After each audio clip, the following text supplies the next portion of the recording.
Yeah, we got you now. Okay, excellent. Welcome, Anthony. It's good to hear from you. Thank you, Michael. Good to see everybody, fellow activists and warriors out there fighting the good fight. I'm happy to join you. Thank you so much. So I wanted to start our discussion today with a question for you, just regarding your sense, your appraisal of the state of US intactivism. Well, I don't know if I can comment on the entire state of U.S. intactivism, but I can talk about what we're doing. And, the COVID pandemic has created problems and opportunities. Okay, so where what we were doing in the past, which was a lot of educational advocacy, we've had to stop that because we can't function in public anymore because people would probably be scared to talk to us. The city's not going to give us permits to do outside stuff and outside events, and we probably don't want to do it either. So we refocused our efforts onto more online, more digital, and getting involved with legislative advocacy. So we've been doing this for the last 8 months or so, and what we started was the Health Equality Campaign. And what that is, that's a PAC in the United States. It's called the Political Action Committee. So that means we can get involved with political issues and legislative work. And it's separate from our nonprofit because our nonprofit can't do that under the tax laws. So you need a separate entity to do that. And we are working with lobbyists now, and we're trying to have discussions with legislators to see where their stance is and where we might have agreement and where we can make progress. So focusing mostly on New York State, but then an issue came up in North Carolina that became a priority, and that's what we're working on now. So regarding, just to give the members an update on the North Carolina Medicaid initiative by Intaction, just briefly, my understanding is that under Medicaid in North Carolina, there is not funding for circumcision, but there is now a review. They're renewing their formularies, and there's been a proposal to place circumcision on the formulary so that it is approved for payment.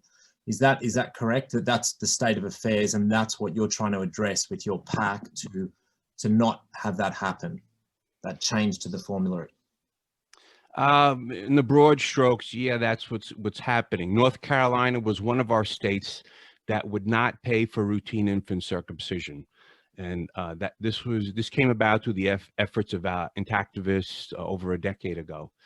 And what they're trying to do, what the state's trying to do, you have to understand something, Michael, in that when states stop paying for routine infant circumcision under Medicaid, the overall rate of circumcision in that state declines. This has been found in several studies done by our opposition, actually. And I believe the reason why that happens is when doctors and nurses realize that a significant portion of their patients, their insurance won't pay for circumcision, they stop asking. They stop soliciting for circumcisions. So so even the private insurance patients, their circumcision rate goes down.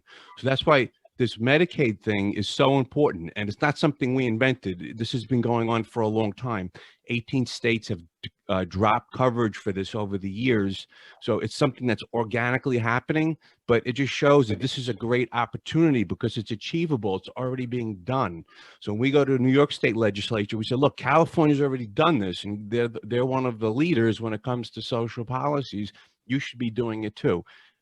The road's already been paved for us. So it's something that we know we can achieve. And we can significantly drop the rates of all circumcisions in the state that we advocate in for this. So North Carolina came up, and they were clever. The state policy, the state law is that they can't pay for routine infant circumcision, and they put a little, using clever language into their policy. What they want to adopt is that they will allow it. There's certain exceptions where they will pay for it. If there's a congenital kidney malformation or something like that, that they feel they need to do it. But they have to get pre-authorization from Medicaid to do it. And it's only a very narrow set of circumstances they will allow it. So what the rule change is they want to allow it if the parents want circumcision for HIV prophylaxis. Okay. So they put that in and they remove the oversight. They want doctors to be able to do it without pre-authorization. So basically it becomes a free-for-all, right? Because a parent says, I want circumcision because I want him to look like his father. The doctor's going to say, oh, no, oh, you really mean you're scared he's going to catch HIV, right? Okay, yeah, let's fill out the form that way. And we don't need pre-authorization. Let's do it. And then they'll get paid for it. So they're not changing the rule. They're making the exception very big. And I believe they're doing this so they don't have to go through a regulatory change, or they don't have to go to the legislature to ask for a legal change. Okay, they're trying to do this as a rule change, which is a lot lower bar for them to meet in terms of, it's like a technical thing, but the technical thing throws the gate wide open. So problems are opportunities. Okay, that's what we have to always remember. A problem is an opportunity. And this thing I just found out about it 2 months ago, and it was the last day of public comment. So I couldn't even comment on it because I didn't fully understand the implications of everything. But I did contact the state Medicaid office, and their chief Medicaid officer and 8 senior staffers did conference with me. And we discussed this at length, and they gave me their reasoning, and they kind of wanted to know what I was about and who was this health equality campaign and why were we so concerned about this issue. And it confirmed my fears that this is what they're trying to do. So I wanted to be sure that I understood the issue and not just sound the alarm when maybe there wasn't a problem. But I realized this is a big problem. And then since then we've been gearing up to get people involved, get the grassroots going, and take logical strategic steps to oppose this and push it back. And that's where we're at. It's things are changing every day as new information comes in. There's a lot going on, and I think we have a reasonable chance of opposing this if we work on it. Yeah, Anthony, this is part of a trend with Intaction of taking a much more strategic approach. Over the last several years, increasingly Intaction have taken a much more strategic approach. And I was wondering if you can see a broader vision here, because this is incredibly strategic what you're doing by attacking the funding. That's a very effective way to reduce the rate of circumcision, and that's something we've seen in other countries such as Australia and New Zealand.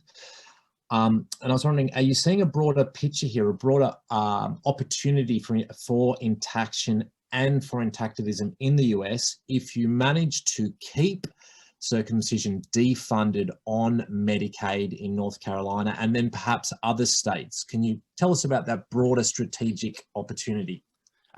Michael, I think it's crucial that we operate at this level. Having done educational advocacy for over 10 years, and that's all good stuff. That's really important. It's always important to win the public's hearts and minds and get them to understand the issue. But change isn't going to really happen until we get involved at the legislative level. And I think we've never thought that big. Certainly I didn't, that we didn't have the resources or they wouldn't listen to us.